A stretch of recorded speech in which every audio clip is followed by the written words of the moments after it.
completely turn the page on New Mexico. It just felt like Eddie and Rogers had some pretty good outings on the bullpen, I guess. What did you think of their stuff out there? And then I guess going into the weekend, hopefully they can make There are definitely some positives to take away from it. Both of them went out and executed pitches good. Both of them balls come out of their hand good. Both of them got in a little bit of a pickle and got out of it, and so something to be said for that. I guess with Maxie being able to come up with a big swing, again, I know you pitch it for him when they brought the lefty in for Rivers. I guess do you see that as kind of like a left-right platoon kind of thing behind Bazell with those two? Right now, Bazell's not available, and Rivers started the game the other day. No, I would say not necessarily. I think the coolest thing about that at-bat the other day, I'm pretty sure we brought Maxie off the bench last year. He bolted a ball off the left fielder in Albuquerque, and the game turned. That ball he hit the other day found a hole, and it was a big swing. With this being the first Big 12 series, how has the preliminary games so far this year and the streak that you're on have prepared you for Big 12 play?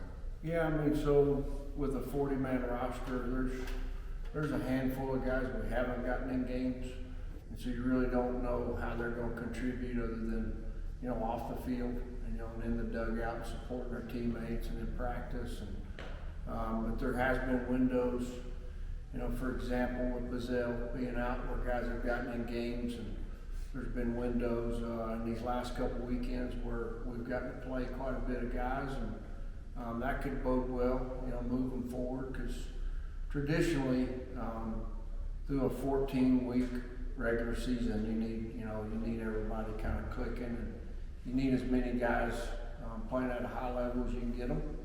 And we've had some opportunities to get guys in games, so you're not rolling anybody out there for their first appearance, I wouldn't think, this weekend. With this series brings to an end potentially a great history between these two teams. What's your favorite memory from this Texas Tech series, and what do you see as the future? Yeah, if you could schedule them next year, week 4, I think you'd sign up for it. I think our kids love playing them. I think there's a lot of tradition and history with Texas baseball. And when I say that, the state of Texas baseball, and obviously the University of Texas is included in that. My favorite parts are relationships you build. Again, in the state of Texas, there's a lot of things intertwined with University of Texas baseball, and Texas Tech baseball. And one of my favorite people in the game of baseball is Tommy Harmon.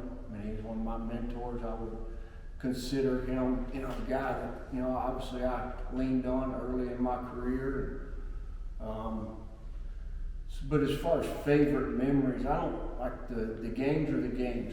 We coaches usually enjoy practice, and we really enjoy the preparation of practice. And there's been moments in games that have really helped our team, to move forward in those seasons.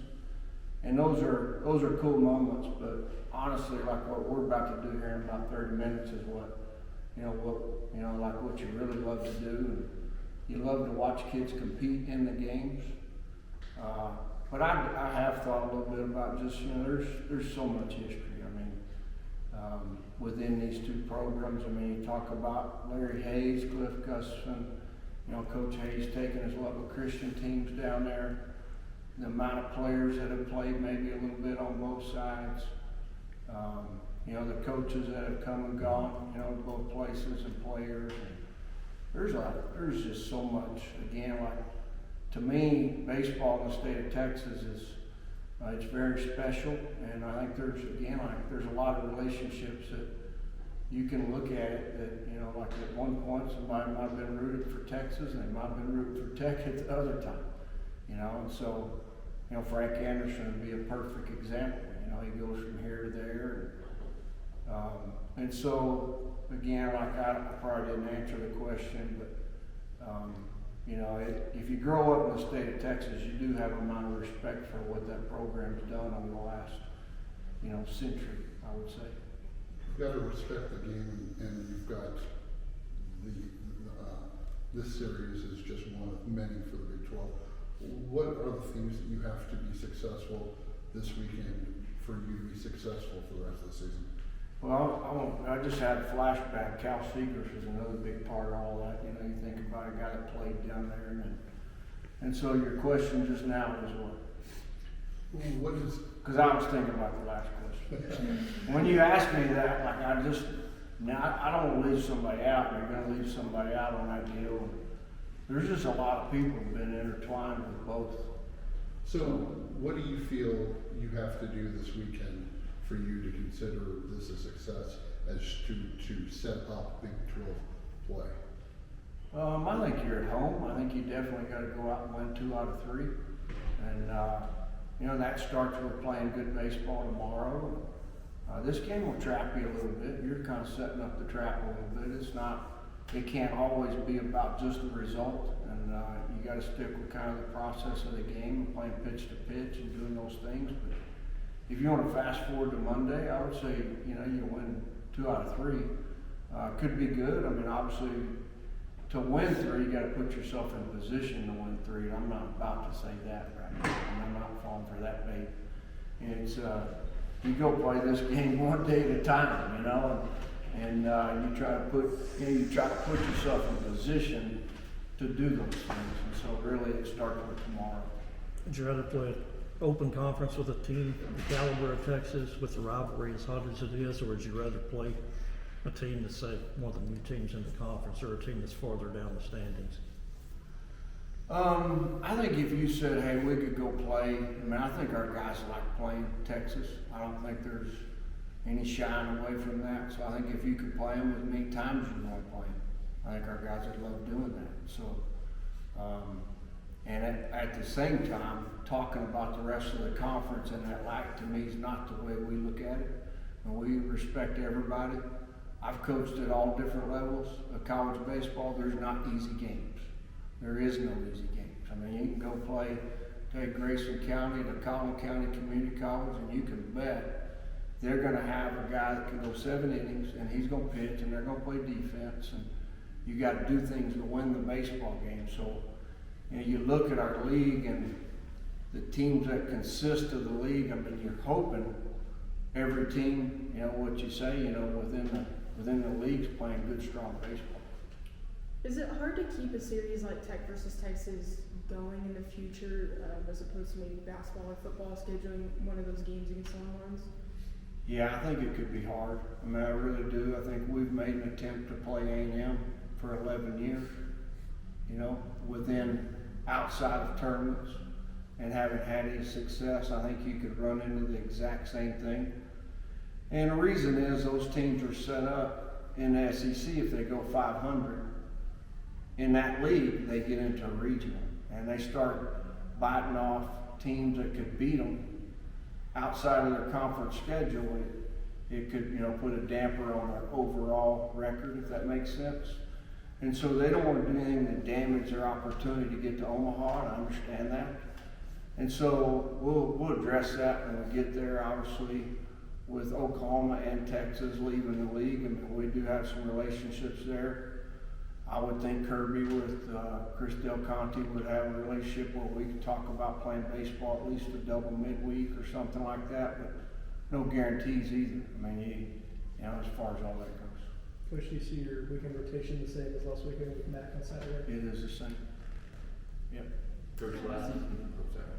How do you feel that non-conference has prepared you, one, to open up with UT, but open up Big 12 with UT, but overall, how do you feel the improvement over the last few weeks? Yeah, so we got to start practice January 10th, and so we got a good window in there before opening weekend. And again, you have your ups and downs. You have your guys get injured, you have guys get sick, and you have opportunities for guys to get in games, and you have opportunities for guys to understand how college baseball works and the diligence it takes, the passion it takes to prepare every day. Sometimes when you're not in the lineup, or maybe it doesn't look like you're going to pitch. And so I think we've had some games where it's allowed us to do that. But there's no baseball teams after, how many games we played? 12? After 12 games where you know exactly where you are. I mean, you hope this thing keeps evolving. you know, through 65, 70 games. Are there any updates on Brady? There is, he's progressing really nicely. Joseph Hughes and I just ran over there at lunchtime, and he's doing really good. Thanks for asking. Coach, last season's series didn't exactly go y'all's way. Did that add any extra motivation into this series this year? Say that again, what didn't go our way? The series last year against UT? Yeah, no, I don't think it provides any motivation other than for the guys that are on the field and we're in the dugout. As far as our program goes, again, both programs have earned the right to kind of get each other's best shot. And everybody's done that within the Big 12. You know, again, like within all the teams. You're playing them at home, you're playing them maybe for the last time at home in a long time.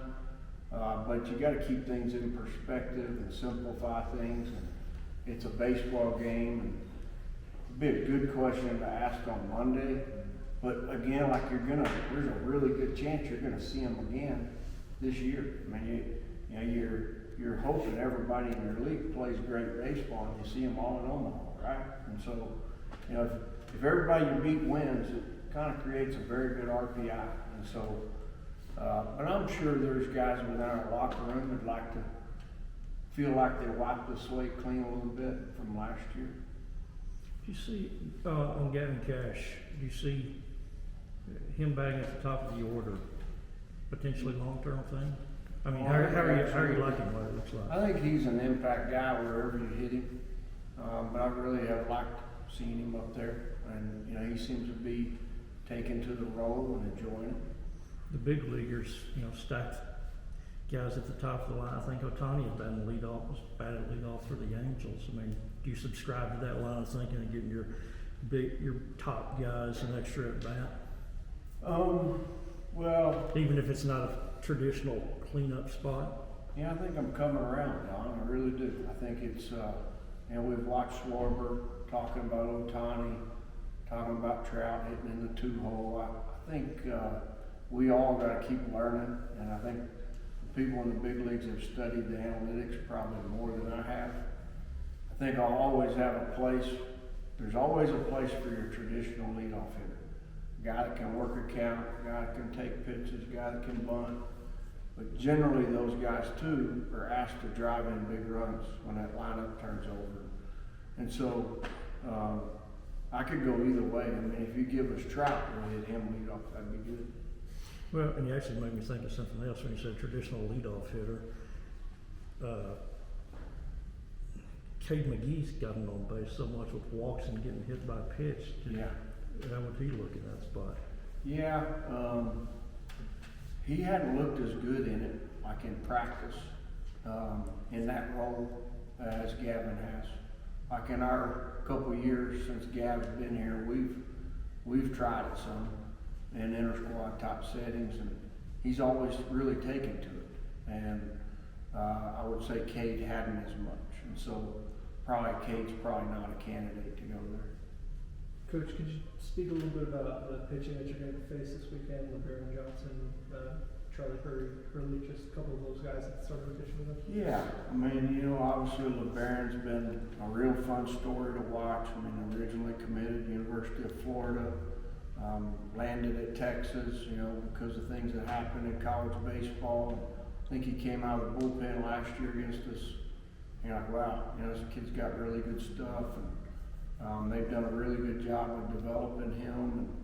And, definitely got a big arm, definitely has big league stuff. And got to go out and really compete with him pitch to pitch. And the other guys that are in that rotation are the same way. And so, you know, again, like weekend starters in the Big 12, weekend starters in college baseball generally can pitch a little bit. And again, you got to go tee it up with.